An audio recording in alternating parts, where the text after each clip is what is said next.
Wassalatu wassalamu ala Rasulillah Muhammad ibn Abdillah wa ala alihi wa sahbihi wa man wala. Subhanaka la ilma lana illa ma 'allamtana innaka antal alimul hakim. Rabbi shrah li sadri wa yassir li amri wahlul 'uqdatan min lisani yafqahu qawli, amma ba'du. Alhamdulillah, saudari-saudariku sekalian yang saya muliakan, dan kita kajiannya pada hari ini adalah mengenai dosanya telinga, yaitu tutup telingamu, tenanglah hidupmu, gitu ya. Nah, sebelum kita awali, marilah kita baca suratul Fatihah sekali lagi. Kita minta keberkahan dari ilmu kita minta kemanfaatan yang Allah Subhanahu wa taala berikan. Semoga saja sebagaimana mudah bagi teman-teman untuk mendengarkannya, dimudahkan pula untuk dapat mengamalkannya. Sebagaimana mudah-mudahan Allah mudahkan bagi saya untuk menyampaikannya, Allah mudahkan pula bagi saya untuk dapat mengamalkannya dalam kehidupan. Dan mudah-mudahan sebagaimana kita semuanya dihadirkan pada hari ini untuk mendengarkan kajian ini, semoga saja di hari akhirat nanti kita dikumpulkan dengan baginda Nabi besar Muhammad sallallahu alaihi wasallam, dimasukkan ke dalam surganya. Amin ya rabbal alamin. Al-Fatihah biniyatin nafa' wal intifa' wal mudzakarah wat tadhkir ibtigha' mardatih wa qurbih wa thawabi wa husnil khatimah ma'al lutfi wal afiyah wa salahil aqibah wa ila hadratin Nabi Muhammad sallallahu alaihi wa ala alihi wa sahbihi wasallam. Al-Fatihah. Ar-Rahmanir-Rahim, Maliki yaumiddin. Iyyaka na'budu wa iyyaka nasta'in. Ihdinas siratal mustaqim, siratal ladzina an'amta 'alaihim ghairil maghdubi 'alaihim waladdallin. Amin. Saudariku sekalian yang saya muliakan, Allah Subhanahu wa taala berfirman dalam Al-Qur'an, "Innas sam'a wal basara wal fuada kullu ulaika kana anhu mas'ula." Innas sam'a, sesungguhnya pendengaran, wal basar, dan penglihatan, wal fuad, dan juga perasa, yaitu hati, kullu ulaika kana anhu mas'ula, semua dari perkara-perkara tersebut akan ditanya oleh Allah Subhanahu wa taala, kau pergunakan untuk apa saja waktu hidupmu di dunia.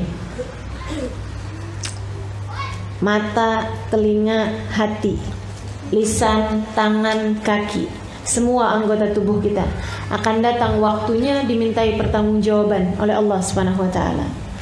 Kalau kita nggak mulai dari sejak sekarang lebih menjaga terhadap anggota tubuh kita, mau mulainya dari kapan? Kayaknya udah harus periksa-periksa, karena saudaraku sekalian, umur yang tersisa belum tentu lebih panjang dari umur kita yang sudah kita jalani. Kalau masih mau bandel-bandel terus-terusan, kapan mau baiknya? Kalau enggak bersegera untuk memperbaiki diri, saya enggak yakin kita masih dikasih kesempatan oleh Allah Subhanahu wa taala untuk melakukannya di esok hari. Ibarat orang nyasar nih, kita nih udah harus cepet-cepetan puter balik. Kalau diterus-terusin takutnya jadi kelamaan, akhirnya jadi kejauhan, gak keburu buat berada di tempat yang semestinya, gitu ya.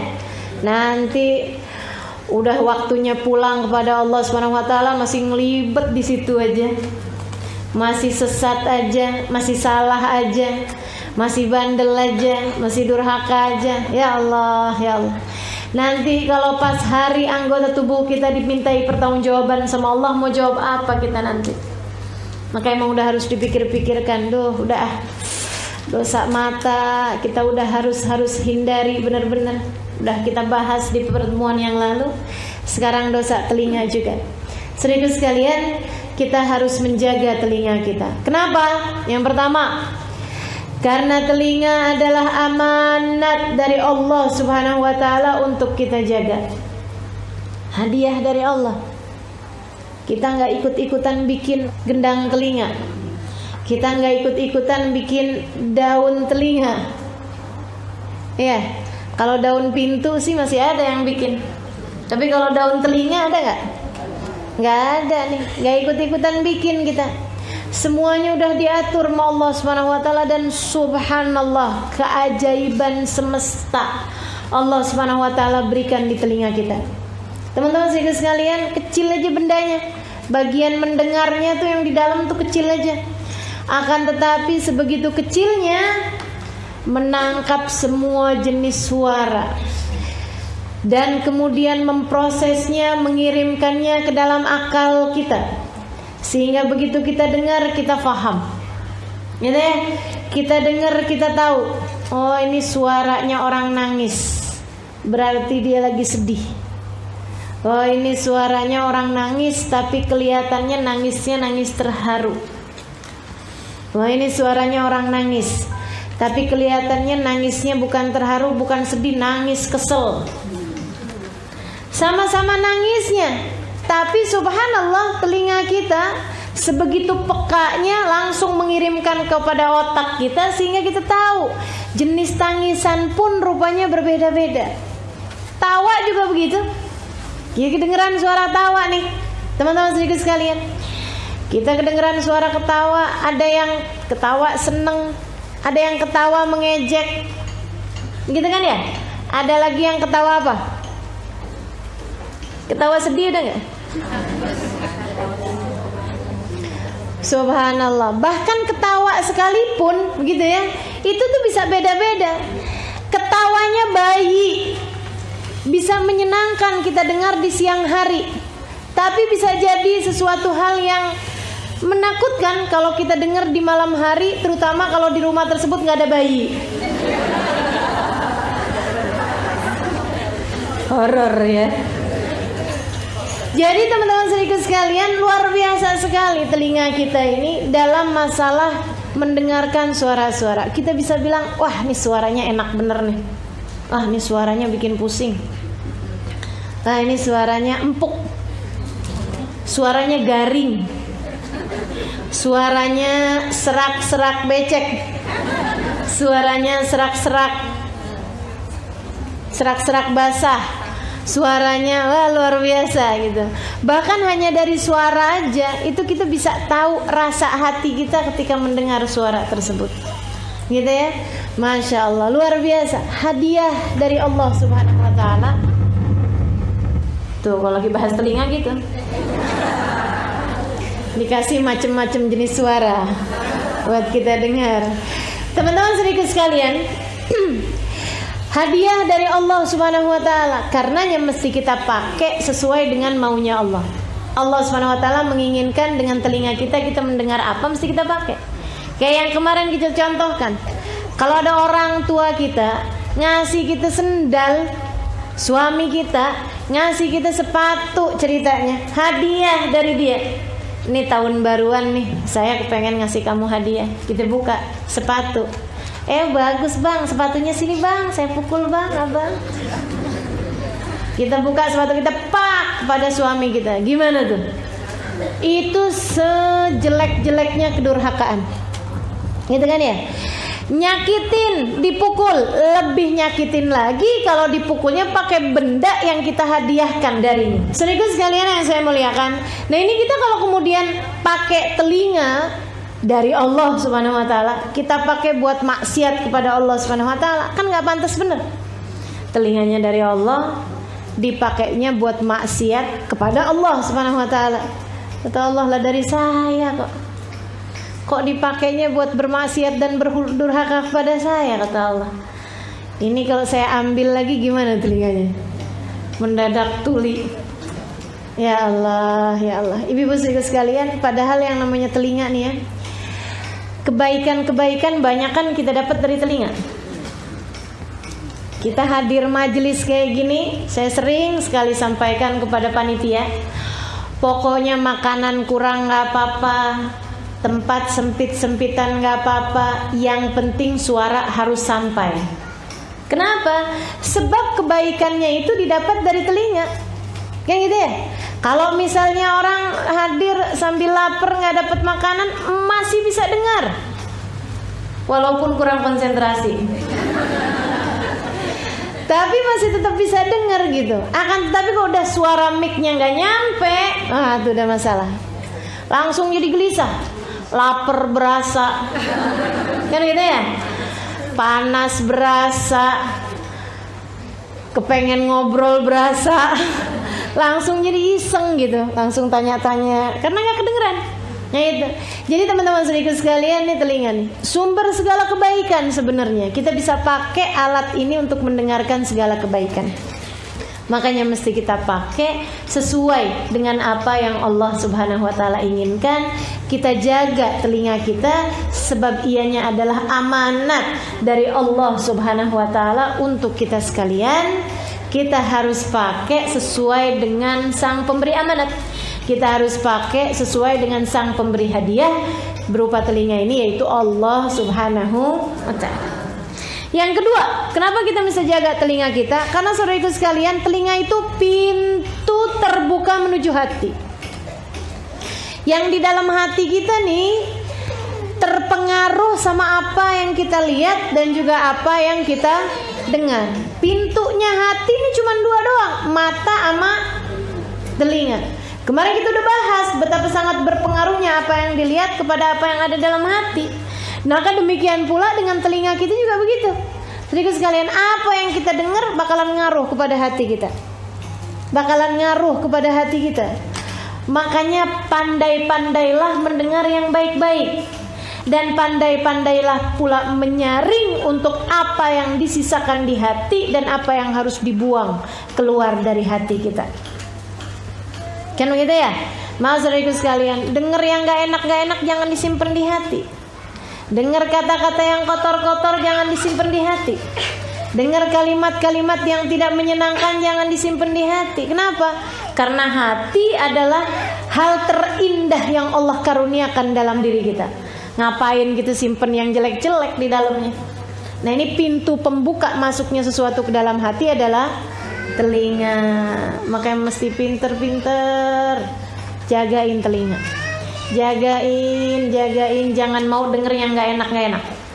Kalau kemudian kedengeran, mesti pinter-pinter mana yang dikeluarkan, mana yang dimasukkan ke dalam hati. Saudaraku sekalian yang saya muliakan, ada seorang perempuan solehah, jadi istri baiknya luar biasa, Masya Allah. Dia ditanya sama orang, dia bilang, duh gimana sih caranya? Dalam sebuah wawancara dia diwawancarain. Dia bilang, gimana modelnya sih bisa jadi istri sampai kayak baik solehah gitu? Suaminya gak pernah marah? Pernah, dia bilang. Terus kalau suamimu marah gimana? Saya dengerin aja. Saya dengerin, saya masukin, tapi saya liatin yang bagus-bagusnya saya masukin dalam hati, yang gak bagus-bagusnya saya lewatkan aja. Jadi kalau dia lagi ngatain saya yang gak enak ya saya lewatin aja, pas. Iya ya, next gitu. Kalau yang bagus-bagus baru saya ingat-ingat. Pembelajaran saya ingat-ingat. Sampai dia selesai marah. Udah bisa selesai marah, biasanya dia masuk kamar. Habis dia masuk kamar, berapa menit kemudian saya pergi ke dapur. Saya bikinin dia makanan-makanan yang dia suka. Goreng tempe, goreng pisang, kasih keju, jadi lapar. Bikinin teh manis. Dia bilang habis gitu baru saya samperin suami saya taruhin makanannya. Enak nih bang, makan bang. Bang minum. Dia pun kemudian mau makan, minum. Habis itu dia bilang, maafin saya ya, tadi saya lagi marah sama kamu. Oh nggak apa-apa bang, saya maafin. Saya tuh tadi tuh kebawaan kesel sih. Sebenarnya kamu tuh kan nggak gitu juga. Terus dia ngomong, ya saya sebenarnya beruntung sih punya istri kamu. Dia ngomong gitu, bujuk-bujukin istrinya. Terus yang wawancara itu nanya, kamu percaya? Ya percayalah. Suami kamu waktu bujukin kamu ngomong gini gitu, kamu percaya? Percaya. Kenapa gitu? Dia lagi ngomong gak enak aja saya percaya. Masa pas dia lagi ngomong enak saya gak percaya? Rugi saya. Bener banget. Kita kan seringnya gak kayak gitu. Kalau dia ngomong yang enak-enak itu suka lupa. Tapi giliran dia ngomong yang gak enak, seumur hidup kita gak bakal lupain. Sampai katanya orang laki-laki, ya Allah, Guru ahli sejarah tuh emang mestinya perempuan. Gak bakalan lupa ucapan suaminya sampai bertahun-tahun. Pantes jadi guru sejarah, katanya gitu. Ya Allah, ya Allah. Teman-teman sedikit sekalian saya muliakan. Jadi gitu tuh. Hati itu akan memuat apa yang didengar sama telinga. Karenanya mesti pinter-pinter jagain telinga. Mesti milih-milih mana yang mesti kita dengerin, mana yang kita nggak dengerin. Kalau kemudian terdengar akan beda. Kalau terdengar mesti pinter-pinter jadi satpam untuk menilai mana yang boleh dimasukin, mana yang enggak. Kalau ada perampok mau nyuri rumah, masa kita masukin? Kalau ada orang mau ngebakar rumah, masa kita masukin? Teman-teman sedikit sekalian saya muliakan, kalau ada orang mau ngebom rumah, masa kita masukin? Kalau ada orang mau berbuat kerusakan di dalam rumah, masa kita masukin? Maka demikian pula dengan kata-kata yang terdengar. Jadilah satpam untuk hatimu, untuk kamu tahu mana yang perlu kamu simpan di dalam hati dan mana yang harus kamu keluarkan. Yang bakal ngerusak hati ngapain dimasukin? Yang bakal ngotorin hati ngapain dimasukin? Yang bakal bikin hati patah, apalagi dibom, hancur hatinya, ngapain dimasukin ke dalam hati? Teman-teman sedikit sekalian, selebihnya masukkan segala kebaikan-kebaikan dalam hatimu. Masukkan segala sifat-sifat baik dalam hatimu. Yang kiranya kalau Allah lihat, malaikat lihat hati kita, ya Allah, iman ada, takwa ada, khauf ada, roja ada, sabar ada, syukur ada, tawadu ada, ikhlas ada. Kan senang bener. Pas dikorek-korek diliatin hasud ada apa enggak? Enggak ada. Pas dilihat ada iri apa enggak? Enggak ada. Pas dilihat ada ujub apa enggak? Enggak ada juga. Sombong ada enggak? Enggak ada juga. Masya Allah.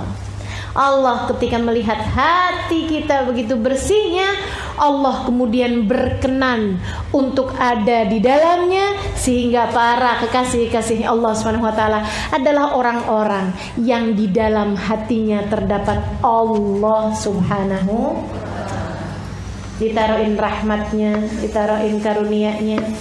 Sehingga katanya Rumi, Jalaluddin Rumi, beliau mengatakan, jangan kau kira masjid-masjid adalah bangunan-bangunan yang kau lihat di kampungmu itu, yang di atasnya terdapat bulan sabit dengan bintang.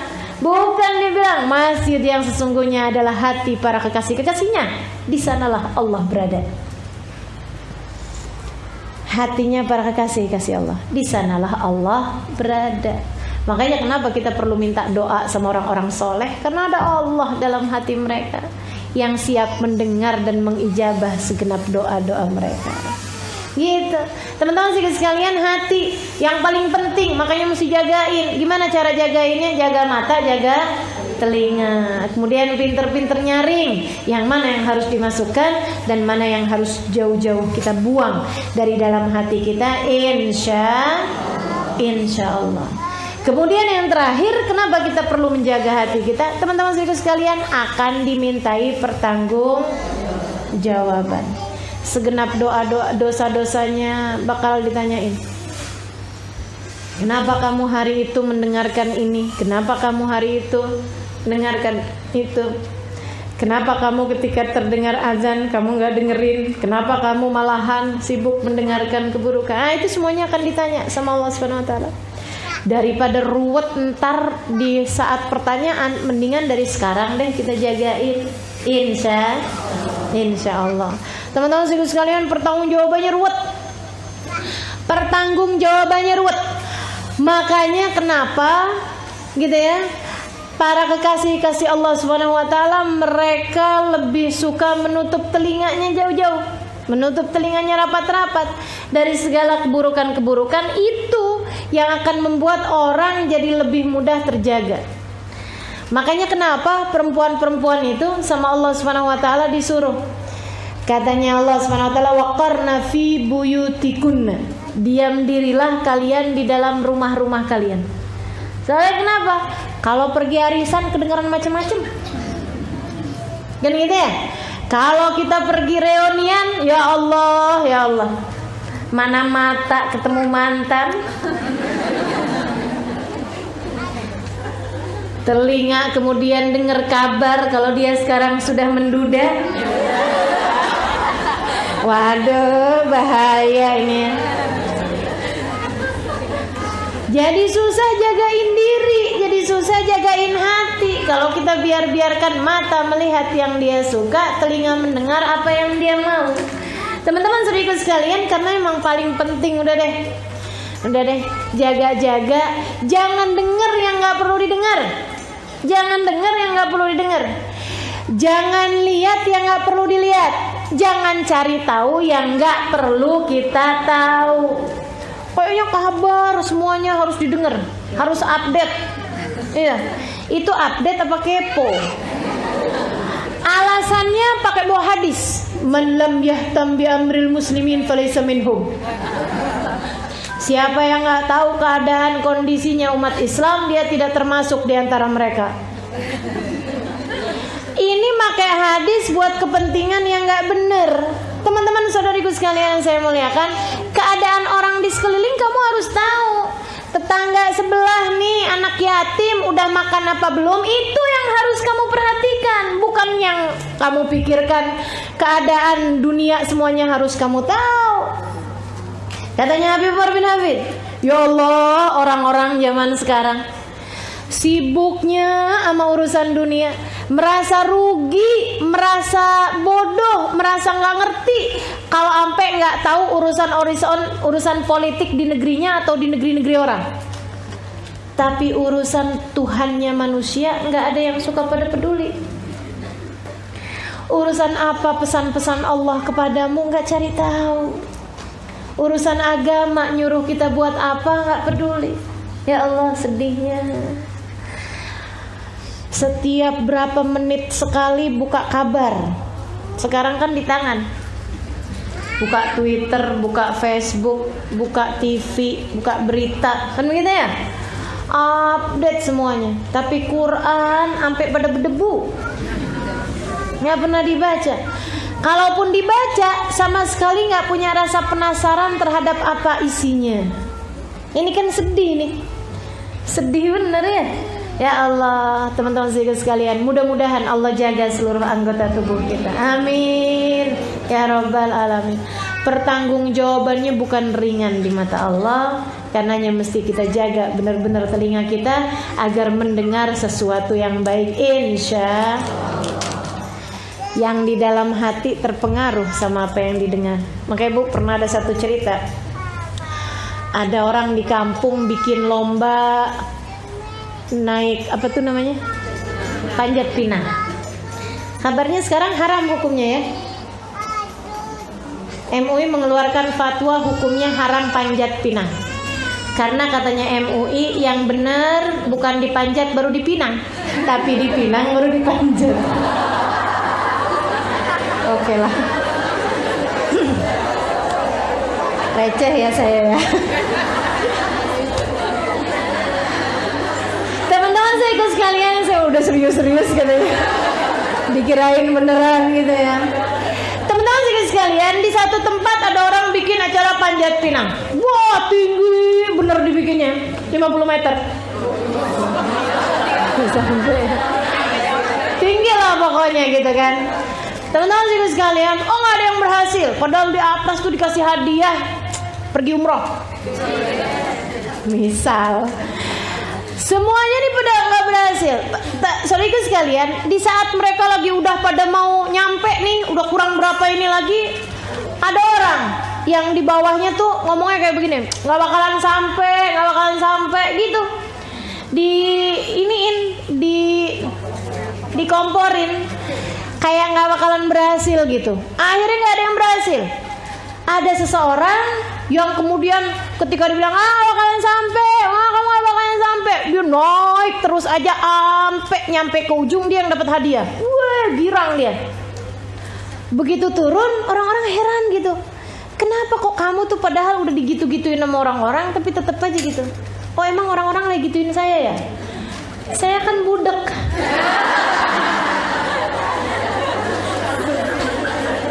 Dia bilang, saya kirain orang lagi sorak-sorakin saya, lagi ngasih semangat. Ternyata tuh lagi. Ya Allah, ya Allah. Jadi kadang-kadang perlu kayak gitu ya. Perlu kita sumpel telinga kita tuh biar nggak kedengeran apa-apa yang bikin hati akhirnya jadi keruh, jadi terpengaruh, jadi nggak semangat buat ngapa-ngapain. Nah, mudah-mudahan dah Allah SWT jaga anggota tubuh kita, insyaallah. Amin. Teman-teman saudaraku sekalian yang saya muliakan, itu kenapa kita harus jaga hati. Nah, sekarang nih jaga telinga. Sekarang kita mau bahas apa aja sih dosanya telinga. Coba kepikir, dosanya telinga apa aja? Yang pertama, dosanya telinga mendengarkan gosip. Dengerin gosip. Innal mustami'a hadal mughtabin, katanya Nabi Muhammad alaihissalam. Sesungguhnya orang yang mendengarkan, yarhamukillah, mendengarkan gosip, mendengarkan ghibah, mendengarkan aib-aib orang yang disampaikan, ahadul mughtabin, salah satu dari dua orang yang berghibah. Salah satu dari dua orang yang berghibah. Karena orang tuh nggak bisa ghibahin orang sendirian. Nggak bisa depan kaca gitu. Gue sebel banget sama laki gue. Itu namanya bukan ghibah, teman-teman saya sekalian. Namanya nggak jelas itu apa ya, namanya stres kayaknya ya. Jadi saudara sekalian, yang namanya ghibah itu harus ada pendengar selain daripada yang berbicara. Nah ini maka yang mendengarkan itu juga sama dengan orang yang berghibah tadi ini, membicarakan aib orang tadi ini, gitu. Makanya hati-hati gitu kan. Saya nggak ikut-ikutan kok ngomongin orang, ya, tapi kamu dengerin. Mendengarkan berbeda dengan terdengar. Nah kalau terdengar nih, kita lagi lewat kedengeran. Itu mesti kayak gimana? Kalau kayak begitu modelnya, faida marru billahwi marru kirama. Kata Allah SWT, kamu kalau mendengar lewat, kemudian kamu mendengarkan ada orang-orang yang sedang melakukan perkara yang lagu, perkara yang gak perlu, perkara yang gak ada pentingnya, perkara yang sama sekali tidak mendekatkanmu kepada Allah, tidak memberi apa-apa kepentingan dari urusan dunia ataupun urusan akhirat, marru kirama, lewatlah dalam keadaan mulia. Nggak usah ikut-ikutan cari tahu apaan-apaan. Ulang boleh gak ulang? Nah, gitu ya. Ya Allah, nggak usah. Emang tuh nambahin. Ya Allah, ya Allah. Hati-hati teman-teman saya sekalian. Itu bisa ikutan ahadul mughtabin, salah satu dari dua orang yang berghibah. Dan ghibah tuh urusannya bukan perkara yang kecil. Allah sampaikan di dalam Al-Qur'an, gitu ya, fala yaghtab ba'dukum ba'dha ayuhibbu ahadukum an ya'kula lahma akhihi maitan fakarihtum. Sama katanya Allah, orang berghibah itu kayak orang yang makan bangkai daging saudaranya sendiri. Ngeri amat. Maka teman-teman saya sekalian, kalau ngeliatin ada orang lagi pada ngomongin orang, itu sama aja kayak kita lagi ngeliatin orang yang lagi makan bangkai saudaranya. Mau ikutan apa nggak kira-kira? Nggak deh, gitu kan? Kayak gitu aja. Ya tapi jangan menunjukkan rasa jijik gimana gitu. Kalian lagi pada ngomongin orang ya? Gimana? Udah kenyang? Udah kenyang? Sadis ya. Ya Allah, sini dong duduk barengan sama kita. Sorry ya. Itu namanya nggak kiroma itu ya, nggak dalam keadaan mulia. Tapi dalam keadaan mulia itu yang iya nih masih ada keperluan yang lain, maaf ya, gitu. Jalan aja gitu. Kamar mandi mana? Gitu kan? Atau apalah segala macam cara untuk membuat kita menghindar dari keadaan yang seperti itu. Gitu teman-teman sekalian, hati-hati sama ghibah. Jangan sampai kita masuk, alhamdulillah nggak dengerin ghibah, alhamdulillah nggak ghibah, tapi kemudian kita menjadi orang yang mendengarkan ghibah, sehingga kita pun termasuk di antara dosanya orang yang berghibah tersebut. Gitu. Mendengarkan gosip. Mendengarkan gosip di TV gimana Ustaz? Sama aja. Sama aja. Makanya ibu-ibu nih, terutamanya yang tidak berkegiatan gitu ya, maksudnya nggak kerja, nggak apa gitu kan, di rumah gitu. Ibu-ibu serius sekalian, saya sarankan jangan suka pada ngedengerin infotainment. Emang semua infotainment ghibah? Nggak semua, tapi banyak yang ghibah. Kalau beritanya itu berita-berita yang baik sih nggak masuk ghibah ya. si ini kawin sama si ini, nah itu nggak ghibah. Akan tetapi kalau beritanya perceraian, si istri ngejelekin suaminya, suami ngejelekin istrinya, abis-abisan. Waduh, belum lagi pertengkaran antara artis ini sama artis itu, gitu ya. Belum lagi kita ngata-ngatain dia, begini begitu segala macam. Aduh. Itu termasuknya ghibah. Mana susah lagi minta maafnya.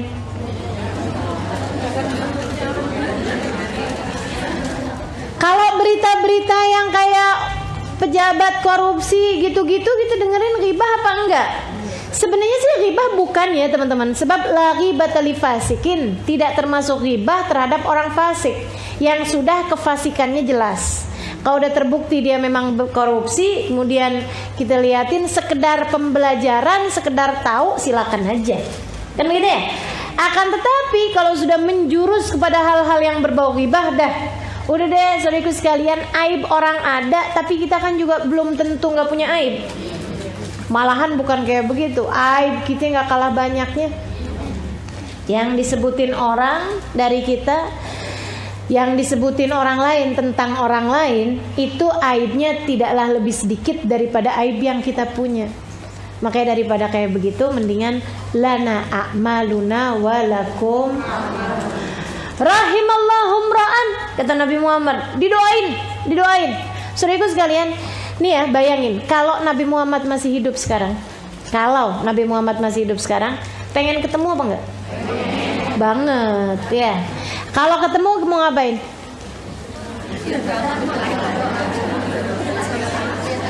Saya tahu kalau ketemu mau ngapain? Minta doa. Bener apa enggak? Kalau ketemu kita mau minta doa sama Nabi atau ngajak selfie. Aduh, ini ya orang-orang zaman sekarang nih, ketemu sama siapapun ngajak selfie.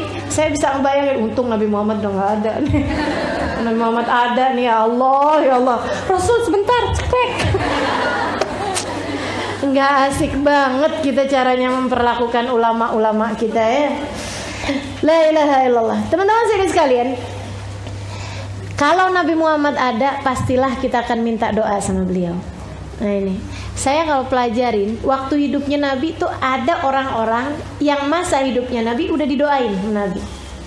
Salah satunya, rahimallahum ra'an a'ana ala ibnihi libirrih. Kata Nabi Muhammad, semoga Allah kasih rahmat terhadap orang tua yang memudahkan anaknya berbakti padanya. Nggak suka ngasih perintah-perintah yang berat-berat, anaknya jadi gampang bakti. Itu udah didoain rahmat Nabi Muhammad alaihissalam. Salah satunya lagi didoain rahmat nih yang berkaitan dengan kajian kita hari ini. Katanya Nabi Muhammad alaihissalam, rahimallahum ra'an ishtaghala bi uyubi nafsi an uyubi ghairi. Semoga Allah kasih rahmat. Ini disayangin bener sama Nabi. Ya Allah, rahmatilah ya Allah. Umat saya yang modelnya kayak begini nih. Yang kayak gimana Rasulullah? Ishtaghala bi uyubi nafsi an uyubi ghairi. Sibuk memperbaiki aib dirinya sendiri sampai enggak tahu aib-aibnya orang lain. Dia enggak cukup mendengarkan, dia enggak cukup cari tahu tentang aib-aibnya orang lain karena merasa aib dirinya masih begitu banyak. Karena aib dirinya lah yang paling penting untuk dia dengarkan, untuk dia cari tahu, dan dia berusaha untuk memperbaikinya. Maka saudara sekalian saya muliakan, hati-hati sama ghibah, hati-hati sama mendengarkan orang berghibah. Mudah-mudahan Allah jaga kita semua. Amin. Ya Rabbal Alamin. Ada seorang perempuan solehah, terjaga benar-benar. Bapaknya soleh, salah satu dari wali min auliyaillah. Satu hari si anak perempuannya bilang, "Mbak, izin dong Mbak, mau ngapain?" "Mau hadir kondangan, ketemu sama teman-teman, ngeliat-liatin orang di kampung. Kok kayak saya nggak pernah hadir gitu." Kata abahnya, "Duh nak, nggak aman. Nanti kamu tuh akan mendengarkan orang ghibah, akan ngomongin orang akhirnya." "Oh enggak Pak, nggak ada. Insya Allah. Abah tahu kan, saya juga emang orang berusaha buat hati-hati. Coba aja gitu, coba." Kata abahnya, "Coba nak, kamu gak pengen ngomong apa-apa?" "Enggak, saya mau rapi, jagain mulut." "Coba kamu minum air, kamu taruh air dalam mulut kamu, ayah mau doa." kalau sampai ada yang enggak baik yang kamu dengar, termasuk dalam urusan dosa, ketika keluar nanti, ketika pulang nanti airnya udah jadi darah, udah jadi najis. Ya, bismillah. Dia masukin air ke dalam mulutnya sedikit. Jadi dia pergi nih, hadir ke undangan. Teman-teman sekalian, aman, dijagain hatinya, bener-bener nggak ngomong nggak apa. Namanya ada mulut, ada air di mulutnya, nggak bisa ngomong juga. Kalau ngomong kan airnya keluar. Jadi dia aman, jalan aja gitu, liatin, hatinya terjaga. Setiap lihat orang, lihat, ingetin kebaikannya, ini itu segala macam, nggak dengerin orang ngomong nggak enak. Pulang-pulang, coba kamu buka ini, jadi darah. Kok bisa ya Bah ya? Kata si anaknya. Kok bisa nih? Asli Bah, saya nggak dengerin apa-apa. Dan saya selalu berpikir yang baik-baik juga. Kenapa kok bisa kayak begini? Coba kamu inget-ingetin lagi. Ada nggak perkara buruk yang kamu pikirkan tentang orang lain karena mendengar orang ngomong? Ingat. Iya sih Bah, ada juga ternyata. Apaan itu? Saya ada ngelihat orang masuk ke dalam rumah tersebut, masuk ke dalam acara tersebut, yang satu pendek, yang satu tinggi. Yang pendek bajunya kepanjangan. Yang tinggi bajunya kependekan. Jadi orang-orang pada ngomong, bajunya kebalik. Mestinya kan yang mana pakai baju yang mana ya? Gitu. Saya begitu ngelihatnya, iya gitu. Segitu doang, teman-teman saya sekalian. Ya Allah, ya Allah. Itu kalau orangnya denger kira-kira seneng apa sedih? Sedih, itu aja tuh. Udah termasuk diantara dosanya telinga. Gimana dengan kita nih? Kalau keluar udah gak aman aja. Jangankan keluar, di dalam rumah pun gak aman. Ya Allah, emang mesti benar-benar minta sama Allah buat dijagain telinga kita. Mesti pinter-pinter jaganya. Ya, jadi itu. Yang pertama dosanya telinga adalah mendengarkan gosip. Kemudian dosanya yang kedua. Nah, nih, saudara sekalian, mendengarkan musik-musik atau lagu-lagu yang mendatangkan kepada fitnah. Nggak semua lagu, nggak semua musik nggak boleh didengerin atau nggak bagus didengerin. Nggak apa-apa. Tadi tuh ada musiknya, ya kan ya? Tapi semuanya adalah sholawat, semuanya adalah suatu hal yang mendekatkan kita insya Allah kepada Nabi besar Muhammad alaihissalam, mendekatkan kita kepada surga. Terus yang model kayak gimana? Tuh yang orang-orang pada dengerin tuh lagu-lagu yang artinya mengarah kepada fitnah, mengarah kepada khana, mengarah kepada perzinaan. Saudara sekalian, saya muliakan, ngelihat judulnya aja sudah serem. Cinta Satu Malam. Sudah modelnya kayak gimana tuh? Belum dengar saya tuh lagunya. Kayak gimana tuh lagunya? Sedih bener kan, baru ngelihat judulnya udah sedih bener. Itu hal-hal yang mendekatkan orang kepada perzinaan. Kekasih gelapku. Itu maksudnya apa tuh? Maksudnya pacaran sama lampu lagi mati. Kekasih gelap sama listrik mati. Teman-teman sedikit sekalian. Jadi semua hal-hal yang orang ketika dengernya tuh mendekatkannya kepada perzinahan, itu tidak diperkenankan untuk kita dengar. Yang kalau setiap kita dengar jadi melayang-layang pikiran, jadi keingetan sama yang ibu-ibu nih, keingetan zaman-zaman muda. Yang adik-adik jadi keingetan sama si fulan bin fulan, gitu ya. Waduh, itu dia tuh nggak baik tuh. Itu yumbitun nifaq, katanya Nabi Muhammad alaihissalam. Lagu-lagu yang mengarah kepada perzinahan seperti itu menumbuhkan kemunafikan di dalam hati, seperti mana musim penghujan menumbuhkan jamur. Cepet. Sementara lagu-lagu yang mendekatkan kepada pujian kepada Allah, pujian kepada Rasulullah, gitu ya, itu menumbuhkan keimanan seperti musim penghujan menumbuhkan pohon. Cepet apa lama? Lama, tapi kuat. Saudara sekalian, makanya mesti sering-sering dengerin yang baik-baik, karena itu pohon imanmu lagi disiramin, gitu. Nyiramin kebaikan-kebaikan itu ya. Tapi kalau kita mendengarkan lagu-lagu yang kayak begituan, akhirnya kemudian kemunafikan bisa tumbuh di dalam hati kita. Naudzubillah min dzalik. Karenanya saya tuh kayak lebih setuju, lebih suka gitu ya, orang sekalian dengerin lagu-lagu yang dia nggak ngerti sekalian artinya, karena pakai bahasa Inggris, bahasa Prancis, bahasa apa gitu. Mendingan daripada mendengarkan lagu-lagu nih anak-anak kita nih, daripada mendengarkan lagu-lagu berbahasa Indonesia yang dia paham tapi artinya nggak benar, gitu. Lebih bagus lagi mendengarkan lagu yang berbahasa Indonesia yang artinya bagus, kan gitu ya. Itu yang artinya bagus-bagus kan masih banyak. Lagu-lagu yang religius misalnya, atau lagu-lagu yang gak religius kan juga, yang tentang ayah ada, yang tentang ibu ada, gitu ya, yang tentang hal-hal kebaikan-kebaikan untuk tidak berputus asa, kan banyak juga gitu. Jadi kita mesti selektif, pinter-pinter. Jauh lebih bagus lagi kalau yang kita didengarkan oleh kita dan anak-anak kita adalah lagu-lagu yang misalnya sholawat, lagu-lagu yang puji-pujian kepada para kekasih-kasihnya Allah SWT, seperti itu. Kalau mendengarkan musik, mendengarkan lagu itu hukumnya apa, Ustazah? Nah ini nih kita bahas coba.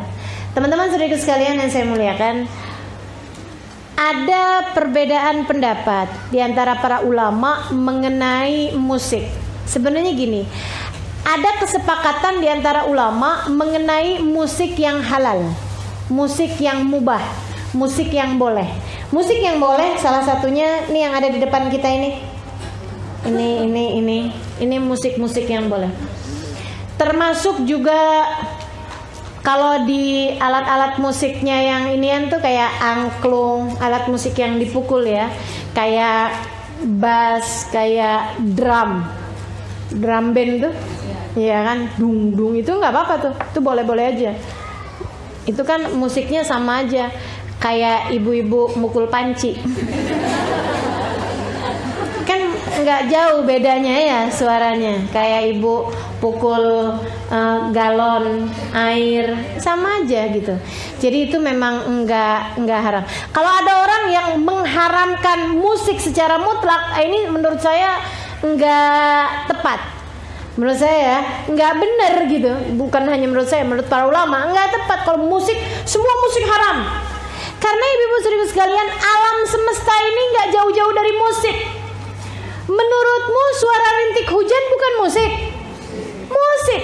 Menurutmu suara air terjun yang mengenai batu-batuan bukan musik? Musik. Menurutmu suara ngaduk ketika goreng bukan musik? Musik, teman-teman saya sekalian. Kalau bicara mengenai musik, kan gitu ya? Musik itu semuanya. Suara sendok sama ini digini-giniin kan juga jadi musik. Suaranya tukang bakso lewat depan rumah, ya Allah. Makanya katanya ada orang-orang gini, musik paling merdu suara beduk adzan maghrib pada waktu puasa. Berdu bener. Maka saudaraku sekalian, alam semesta nih nggak sepi-sepi dari musik. Bahkan suara anak kita nangis juga pakai irama, iya nggak? Makanya kalau anak nangis, nak iramanya yang bagusan dikit apa? Coba ganti kunci. Ya Allah, ganti nada.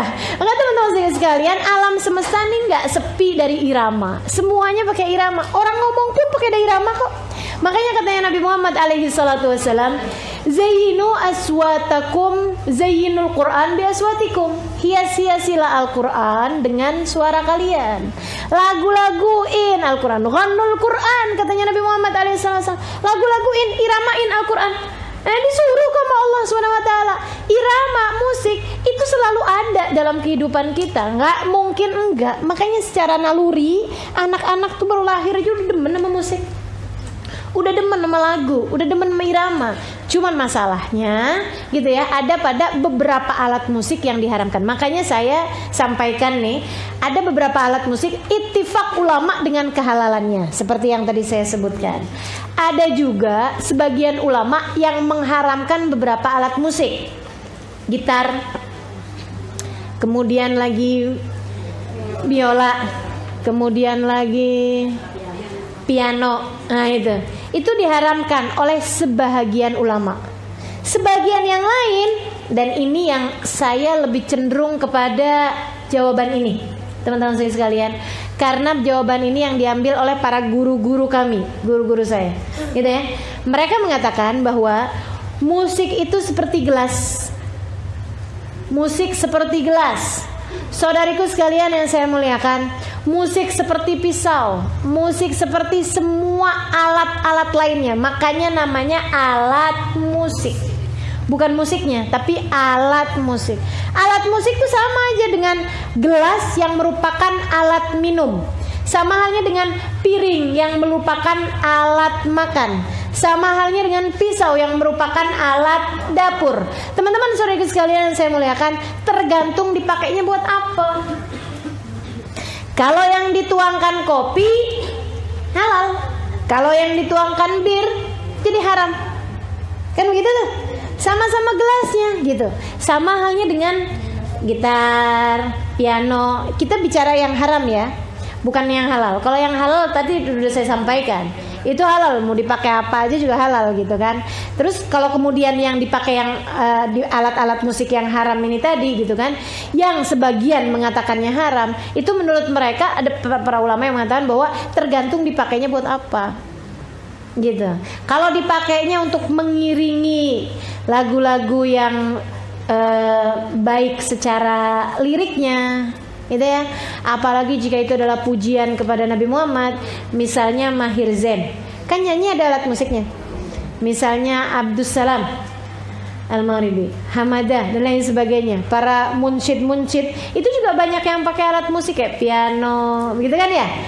Di kita juga ada beberapa penyanyi-penyanyi religi yang artinya bagus-bagus gitu, yang bisa mengingatkan orang, menyadarkan orang. Nah ini teman-teman saudara sekalian, kalau kemudian dipakainya si gelas tadi ini kayak begitu, ya hukumnya malah justru jadi bagus kalau itu bawa keindahan sehingga orang lebih mau mendengarkan, orang lebih senang bersolawat, kan gitu ya, nggak apa-apa. Tapi begitu diisinya khamr, itu tadi, kalau lagu-lagu itu kemudian dipakai untuk mengiringi musik-musik tersebut dipakai untuk mengiringi lagu-lagu yang gak benar, lagu yang mendekatkan kepada fitnah, lagu yang mendekatkan kepada perzinahan, maka itu hukumnya adalah haram. Sama halnya dengan gelas tadi diisi khamr gitu ya, diisi minuman keras. Bukan haram gelasnya, bukan, tapi yang haram adalah isinya. Sama halnya dengan musik tersebut, bukan haram musiknya teman-teman sekalian, akan tapi yang haram adalah liriknya, syairnya, apa yang disampaikan di dalam lagu-lagu tersebut. Nah gitu ya. Baik teman-teman saudaraku sekalian saya muliakan, itu hukum tentang musik, itu hukum tentang lagu gitu ya. Kemudian yang diharamkan juga, kita mesti pinter-pinter jagain dosanya telinga. Yang pertama tadi mendengarkan ghibah, yang kedua mendengarkan musik-musik atau lagu-lagu yang mengarah kepada perzinahan, kepada syahwat, kepada fitnah. Kemudian yang ketiganya mendengarkan sesuatu yang mendekatkan kepada perzinahan walaupun bukan musik. Dan ini mulai nih ada banyak modelnya zaman-zaman sekarang, makanya mesti dihati-hatiin, terutama buat ibu-ibu nih yang pada punya anak-anak remaja, mesti dijauh-jauhkan dari hal-hal yang berbau-bau pornografi. Itu bisa merusak otak. Kabarnya kerusakan yang ditimbulkan lebih besar daripada kerusakannya otak disebabkan karena narkoba. Gitu. Kayak phone sex yang begitu-begitu loh. Maksudnya kayak dengerin suaranya. Kalau buat laki-laki itu saya nggak paham ya. Tapi kalau buat perempuan mah kayak yang nggak terlalu ngaruh gitu. Buat laki-laki biasanya, gitu kan. Ada kayak gitu-gitulah, mendengarkan suara perempuan yang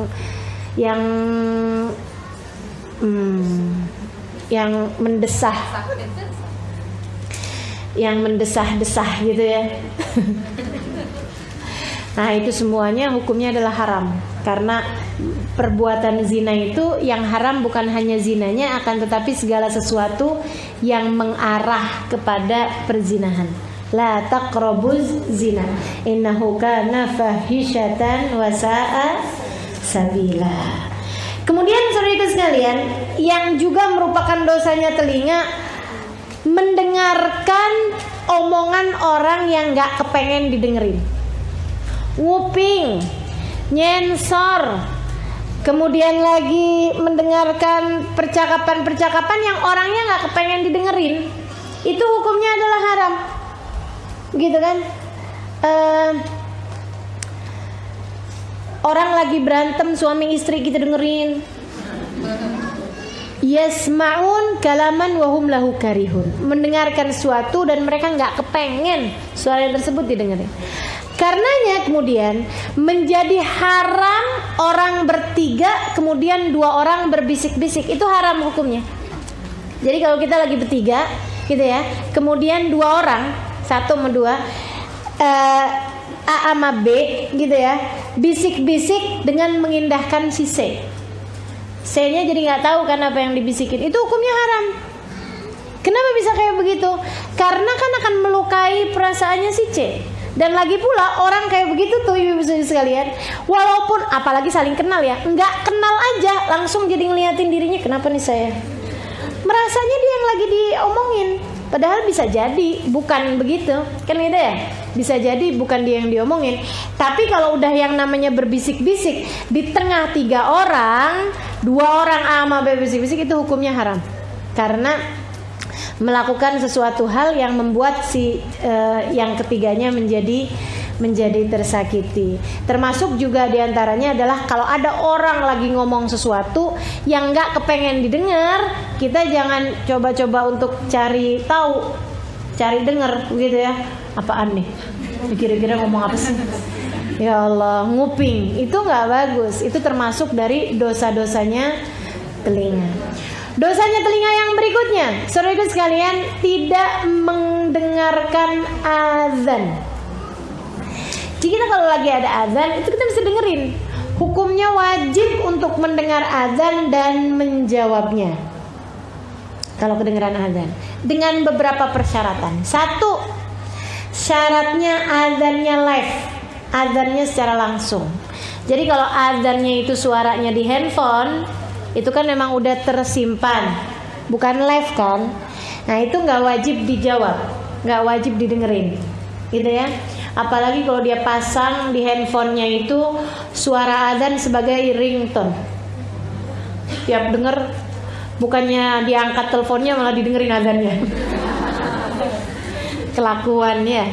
Allahu Akbar, Allahu Akbar. Marhaban bil qailatan. Tiap denger azan bukannya dijawab teleponnya, malahan dijawab azannya karena suara panggilannya azan. Jadi teman-teman saya sekalian, suara azan itu wajib didengarkan, satu kalau dia adalah live secara langsung. Kemudian yang kedua, memang waktunya azan. Walaupun suaranya live secara langsung memang ada orang azannya, nggak wajib didengarkan.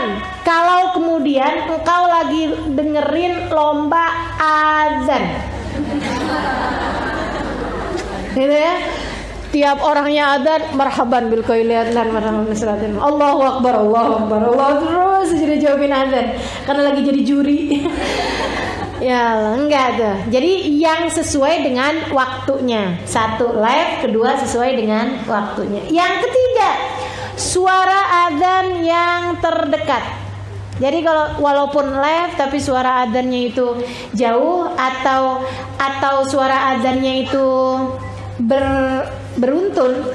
Banyak kan ya, kadang saya apalagi kalau deket rumah kita dengan musola, dengan masjid, suara adzan satu kedengeran, itu nggak semuanya wajib kita jawabin. Akan tetapi kita wajib mendengarkan yang terdekat. Kalau sama-sama dekatnya, sama-sama jelasnya, kita wajib menjawab hanya yang pertama. Jelas ya? Jadi kalau suara adzan berturut-turut, yang wajib kita dengarkan hanyalah yang pertama. Kalau kemudian jelas suara adzan yang pertama.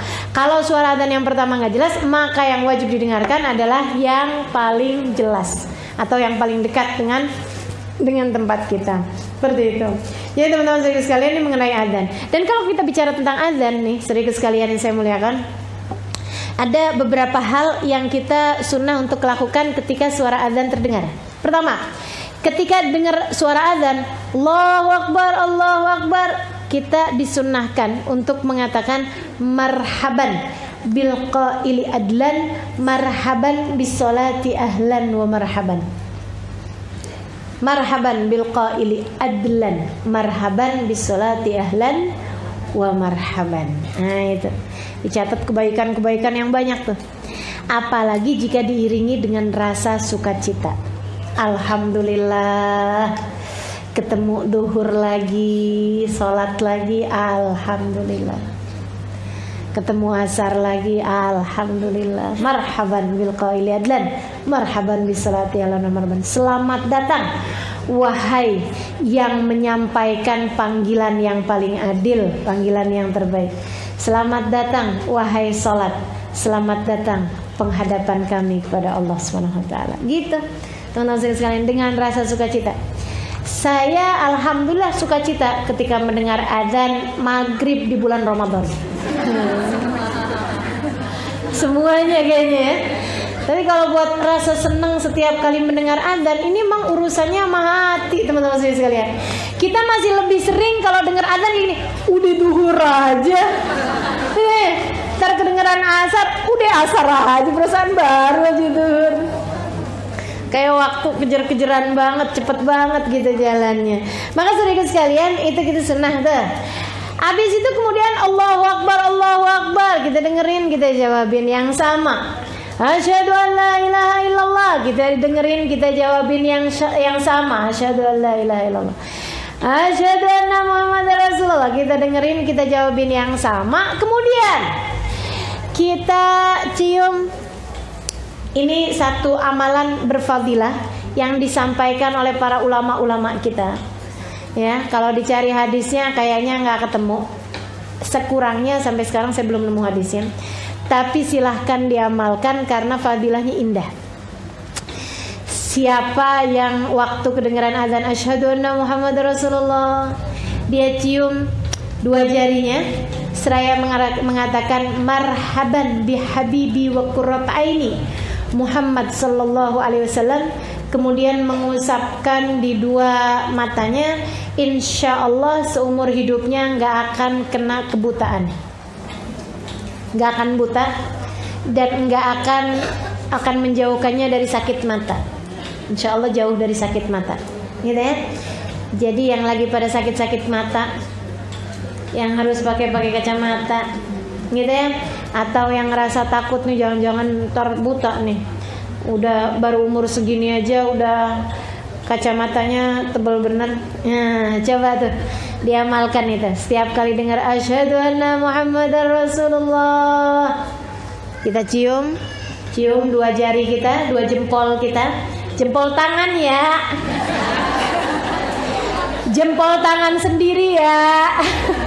Ntar jempol tangan orang lagi kita cium, sambil bilang marhaban bi habibi wa qurrat aini Muhammad sallallahu alaihi wasallam. Kemudian kita usapkan di kedua mata kita. Kemudian lakukan yang seperti itu 3 kali berturut-turut. Kebayang nggak? Kebayang ya? Jadi begitu. Asyhadu anna Muhammadar Rasulullah, marhaban bi habibi wa qurrat aini Muhammad sallallahu alaihi wasallam. Marhaban bi habibi wa qurrat aini Muhammad sallallahu alaihi wasallam. Marhaban bi habibi wa qurrat aini Muhammad sallallahu alaihi wasallam. Nah itu. Kenapa bisa ada kayak begitu? Nah ini disebutkan, ada sejarahnya teman-teman. Dulu tuh Nabi Allah Adam alaihissalam ketika ditinggalkan di surga, yang pertama kali Allah ciptakan kan sebenarnya di antara para nabi-nabi secara rohnya, secara cahayanya bukan Nabi Adam, akan tetapi Nabi kita Muhammad sallallahu alaihi wasallam. Katanya Jabir bin Abdullah, ya Rasulullah, bi abi wa ummi akhbirni an awwali syai'in khalaqahu Allah qabla al-asya. Qala ya Jabir, inna Allah khalaqa qabla al-asya nura nabiyyika Muhammadin sallallahu alaihi wasallam min nuri. Katanya sahabat Jabir bin Abdullah, "Duh Rasul, saya mau nanya dong nih. Menurut saya penting bener nih, saya pengen tahu apa yang pertama kali Allah ciptakan sebelum segala sesuatu." Katanya Nabi Muhammad, "Wahai Jabir, yang pertama kali Allah ciptakan sebelum segala sesuatu adalah cahayanya Nabi Muhammad sallallahu alaihi wasallam. Allah ciptakan dari cahayanya Allah." Jadi ketika Allah kemudian menciptakan jasadnya Nabi Allah Adam alaihissalam, Allah simpankan cahaya tersebut. Pertamanya di kening. Nabi Adam heran aja, kenapa nih semua orang ngeliatin kening dia gitu. Kenapa sih Allah, kan belum ada kaca ya? Kenapa semua orang ngeliatin kening saya? Karena ada cahayanya Muhammad, aku simpankan di keningmu. Ya Allah, pindahin apa? Gak enak nih saya. Katanya Allah SWT, oke, baik, dipindahin. Dipindahin kemana? Teman-teman saudaraku sekalian, dipindahin kedua jari. Dua jarinya Nabi Adam, dua jempolnya Nabi Adam, jempol tangan. Nabi Adam senang liatin. Ini apa ya Allah? Cahayanya Nabi Muhammad yang kau minta pindahin dari dahi ke jempol. Wah, Masya Allah. Marhaban bi habibi qurrat aini Muhammad sallallahu alaihi wasallam. Gitu katanya Nabi Adam alaihissalam. Gitu ya. Makanya kemudian ada amaliyah seperti itu. Yang kemudian saya nggak mau ngamalin, nggak ada hadisnya, nggak apa-apa juga, nggak ada masalah. Tapi yang mau ngamalin kan nggak apa-apa juga, masalah buat lo kan enggak ya, seharusnya nggak jadi masalah. Ya mau ngamalin ya biarin, kata-katanya bagus juga kok, kan gitu. Jadi teman-teman saya sekalian seperti itu, sampai kemudian Nabi Adam memilih untuk, ya Allah kayaknya nggak enak juga ya ini di tangan nih, pindahin akhirnya kemudian ke sulbinya Nabi Adam alaihissalam.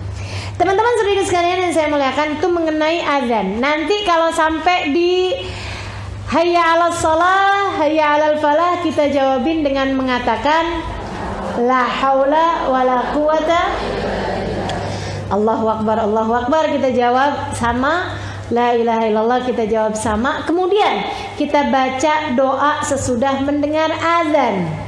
Apa doanya?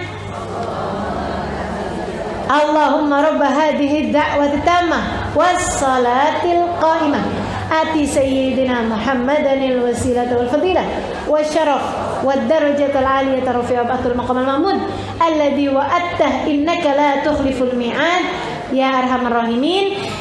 Baca yang seperti itu diawali dengan alhamdulillah, diawali dengan hamdalah.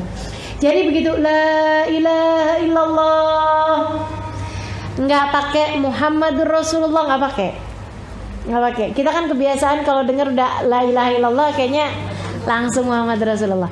Ini salah satu tempat yang kita nggak sunnah untuk menjawab dengan Muhammad Rasulullah. Jadi begitu la ilaha illallah udah kelar, alhamdulillahirabbil alamin. Allahumma shalli wa sallim ala sayyidina Muhammad wa ala ali sayyidina Muhammad. Allahumma rabb hadhihi ad-da'wati tammah was-salatil qa'imah ati sayyidina Muhammadin wasilatul fadilah wa syarafad darajatal aliyah rafi'atul maqamal mahmud alladzi wa'attah innaka la tukhliful mi'ad ya arhamar rahimin. Kata Nabi Muhammad, siapa yang setiap kali dengar adzan dia jawab begitu, wajabat lahu syafaati, wajib baginya mendapatkan syafaatku. Amin ya rabbal.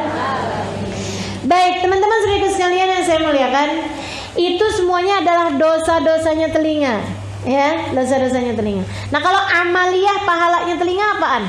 Kita nih bisa telinga kita jadi telinga yang penuh dengan kebaikan gimana? Satu, gak ada yang lebih bagus daripada mendengarkan firman-Nya Allah. apalagi jika sambil tadabbur terhadap makna-maknanya Al-Quran. Makanya memang mesti sering-sering dengerin ayat Al-Quran dibacakan, baik oleh orang lain ataupun oleh diri sendiri. Artinya kita mesti sering-sering dengerin Quran. Makanya kalau baca Quran tuh, daripada baca dalam hati, mendingan disuarakan. Terutamanya kalau nggak ada sesiapa di rumah kita, gitu ya. Kita bacanya mesti yang agak keluar suara. Atau kalau kita sedang bersama dengan orang-orang yang kita cintai juga silakan bersuara, yang sekiranya tidak membuat mereka merasa terganggu. Ini bahaya teman-teman sekalian. Setiap baca Quran kencengnya luar biasa. Orang tuh kalau ada yang baca Quran harus didengerin, itu masalahnya. Itu masalahnya. Kalau kemudian anak-anak kita jadi merasa kayak gini, mama nih ampun, kan saya kan mau nonton ini mah, saya gitu. Yang akhirnya mereka jadi meremehkan Al-Quran yang kita baca, itu kan akhirnya jadi dosa. Daripada jadi bikin dosa, mendingan kalau kita baca Al-Quran yang rame-rame orang, lebih baik kita bacanya pelan-pelan aja.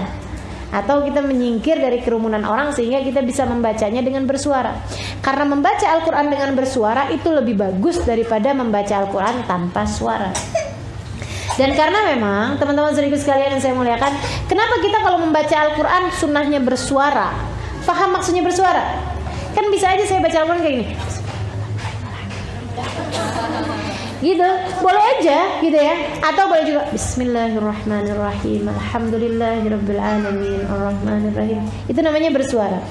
Nah itu sunnah walaupun kita sendirian, apalagi ketika bersama dengan orang-orang yang kita sayangi. Sunnah untuk membaca Al-Quran tuh keluar suaranya, agar kitanya sendiri mendengar suara Al-Quran yang kita baca, sehingga telinga kita mengerjakan ketaatan kepada Allah Subhanahu wa taala berupa mendengarkan Al-Qur'an.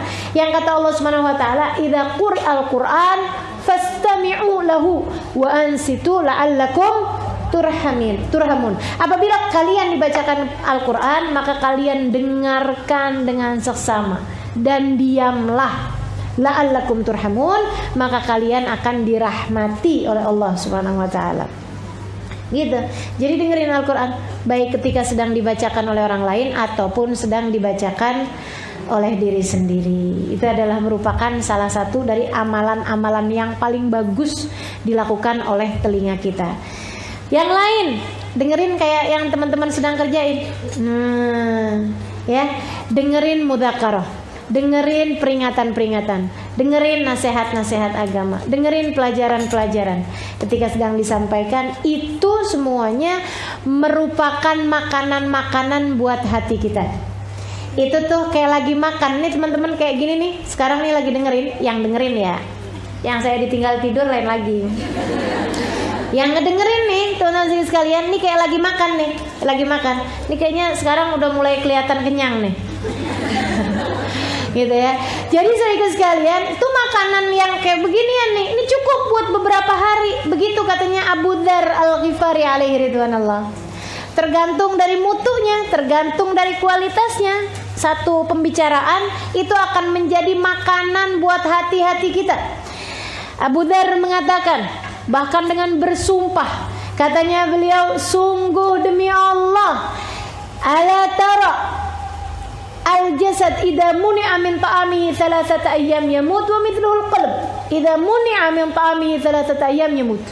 Tidakkah kalian lihat, bukankah badan apabila terhalang dari makanannya 3 hari dia akan mati?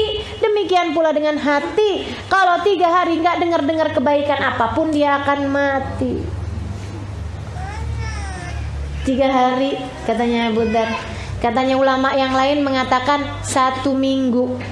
Makanya laki-laki wajib dengerin khutbah Jumat sekurangnya seminggu sekali untuk menjadi makanan buat hati mereka. Kita gimana? Kita ngaji. Alhamdulillah perempuan di Jakarta nggak terima seminggu sekali, tiap hari jalan majelis. Alhamdulillah, gitu ya. Yang nggak di Jakarta gimana? Alhamdulillah juga sekarang bisa mendengarkan dari berbagai macam media. Ini kajian kita hari ini juga didengarkan oleh teman-teman. Nah itu juga mudah-mudahan bisa menjadi makanan buat hati-hati para pendengarnya. Walaupun sih mereka secara pahala banyakan yang duduk di sini, tenang aja. Karena yang duduk di sini nggak mungkin mendengarkan kajian saya sambil nyetrika. Yang di Facebook nih sambil nyetrika, sambil masak, pahalanya beda ya. Maka teman-teman sekalian, mendengarkan mudzakarah itu luar biasa banget. Bahkan ada para ulama-ulama yang ketika menyampaikan sesuatu, makanannya nih yang disampaikan nih cukup buat seumur hidup. Luar biasa benar. Ada seorang ulama ditanya, ketika ditanya dia bilang Sayyidina Hatim al-Asam masalah ini ya. Ketika ditanya, "Oh, kau ini menjadi orang luar biasa kayak begini, gimana ceritanya Hatim? Emang dari kecil udah Masya Allah atau gimana nih?"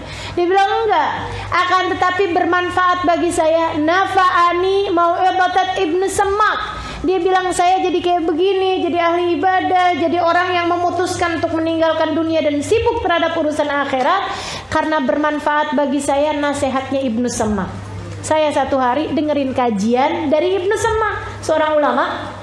Dia bilang Ibnu Semak mengatakan, "Man aqbal 'ala Allahi bi kulliyatihi aqbalallahu 'alaihi jumlah. Man a'rad 'anillahi bi kulliyatihi 'aradallahu anhu jumlah wa man kana sa'ah wa sa'ah kana Allahu lahu sa'ah wa sa'ah." Dia bilang siapa yang menghadapkan dirinya sepenuh hatinya kepada Allah, Allah pun menghadapkan seluruh rahmatnya kepada orang tersebut. Siapa yang berpaling dari Allah secara keseluruhan, Allah pun berpaling darinya secara keseluruhan. Dan siapa yang sesaat-sesaat, Allah pun baginya sesaat-sesaat. Dia bilang saya mendengar itu, gemeteran jiwa saya, dan saya memutuskan untuk menghadapkan seluruh hidup saya yang tersisa kepada Allah Subhanahu wa taala secara keseluruhan. Dan itu yang membuat saya menjadi orang yang seperti ini sekarang. Luar biasa, dapat nasihat dikitan doang udah manfaat seumur hidup. Kita ini terima tiap hari dapat nasihat.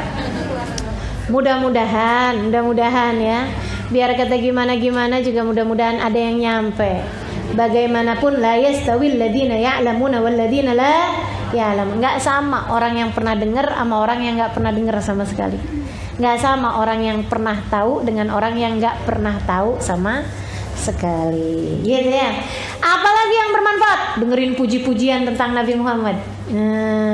Makanya teman-teman sekalian, kenapa saya paling suka tuh kalau majelis-majelis saya awali dengan kalau nggak sholawatan, kalau nggak maulidan, gitu ya, kalau nggak baca burda, puji-pujian kepada Nabi. Kenapa? Karena gini, inda dzikri shalihin tanazzalatir rahmat. Ketika disebut nama orang soleh, turun hujan rahmat. Ini baru disebutin namanya orang soleh. Bagaimana dengan namanya manusia yang paling soleh? Baginda Nabi besar Muhammad sallallahu alaihi wasallam. Nabinya orang soleh, teman-teman sekalian. Waduh, turun rahmatnya Allah. Jadi ketika kemudian majelisnya dimulai, rahmatnya udah turun. Kan enak saya, nggak usah susah-susah. Rahmatnya udah turun. Saya merasa nggak cukup percaya diri untuk menurunkan rahmatnya Allah. Tapi kalau udah rahmatnya Allah udah turun, kan enak jadinya. Sayanya juga kerahmatan, ibu-ibu yang hadir juga kerahmatan, gitu ya. Semua yang hadir udah diturunin rahmatnya Allah, sehingga ketika kemudian nasihat demi nasihat disampaikan, nah itu rahmat yang diturunkan, menjadikan kita orang yang lebih mudah mengamalkan nasihat tersebut, mudah untuk masuknya nasihat tersebut ke dalam hati, dan mudah-mudahan mudah pula untuk dapat mengamalkannya, insya Allah. Saudariku sekalian yang saya muliakan, kemudian pakailah telingamu untuk banyak-banyak mendengarkan manusia, mendengarkan orang yang bukan haram tentu saja, mendengarkan yang perlu engkau dengarkan dari keinginan orang tuamu, keinginan suamimu, keinginan anak-anakmu. Itu akan menjadikan telingamu telinga yang luar biasa. Alladzina yastami'una al-qawla fayattabi'una ahsana. Fabashshir ibad, kata Allah, berikan kabar gembira pada hamba-hambaku. Siapa mereka ya Allah? Yang senang mendengarkan kebaikan dan mengamalkan yang terbaiknya. Gitu. Jadi istri akan jadi istri yang paling disayang sama suaminya kalau dia pandai mendengarkan suaminya. Apa maksudnya pandai mendengarkan? Kalau dia ngomong didengerin, itu iya juga. Teman-teman sekalian, kalau kita setiap kali dia ngomong kita dengerinnya bukan cuma pakai telinga, tapi pakai hati. lama-lama kita akan bisa mendengarkan bahkan yang nggak pakai disuarakan sama suami kita. Dia baru ngelirik doang kita udah paham. Apa yang dia mau tuh kita tahu gitu. Suami saya gitu, kalau ada tamu dia ngelirik saya sudah tahu. Oh, maksudnya sediain air. Gitu kan. Maka teman-teman saya sekalian, demikian pula dengan seorang ibu akan menjadi seorang ibu yang paling disayang sama anak-anaknya kalau dia pandai mendengarkan anak-anaknya. Bahkan yang nggak pakai disuarain, paham dia kenapa anaknya sedih, ngerti dia, udah nggak pakai ngomong, gitu ya. Lagi diajak jalan-jalan, anaknya ngelihat gerobak es krim, paham dia. Tahu langsung aja mau yang rasa apa nak, gitu. Masya Allah, ini orang yang kayak beginian bakalan paham. Dan ini kan menjadi media komunikasi yang paling bagus. Teman-teman saudara sekalian, orang tuh dikatakan komunikasinya bagus bukan yang satu berbicara, yang satu mendengarkan, bukan. Lebih daripada itu, komunikasi yang terbaik adalah ketika seseorang bisa mendengarkan apa yang disampaikan oleh pasangannya, oleh mukhatabnya gitu ya, orang-orang yang berhadapan dengan dia, meskipun tanpa dia harus mengucapkannya. Nah, itu udah komunikasinya paling bagus tuh yang kayak begituan. Caranya gimana? Selalulah bertanya apa yang orang lain inginkan dari dirimu, bukan bertanya apa yang bisa saya dapat dari orang lain. Memberi gitu ya, selalu aja gitu. Nanti lama-lama bisa tahu gitu. Jadi saya misalnya bisa paham gitu kan, nih yang paling diperlukan sama jamaah kira-kira mendengarkan apa nih. Nih kayaknya pada ngantuk nih. Oh, kayaknya udah kepikiran sama mendung karena keingetan jemuran nih. Ada yang lagi mikir gimana cara pulangnya nih gitu.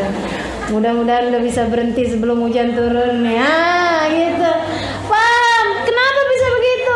Karena terbiasa mendengarkan, karena terbiasa bertanya pada diri sendiri apa yang orang lain inginkan untuk saya lakukan. Gitu ya. Dah, insya Allah mudah-mudahan. Bahkan, saudara sekalian, yang telinganya dijaga dari yang haram, yang selalu mendengarkan kebaikan-kebaikan, jadi telinga yang sudah disensor sama Allah Subhanahu wa taala.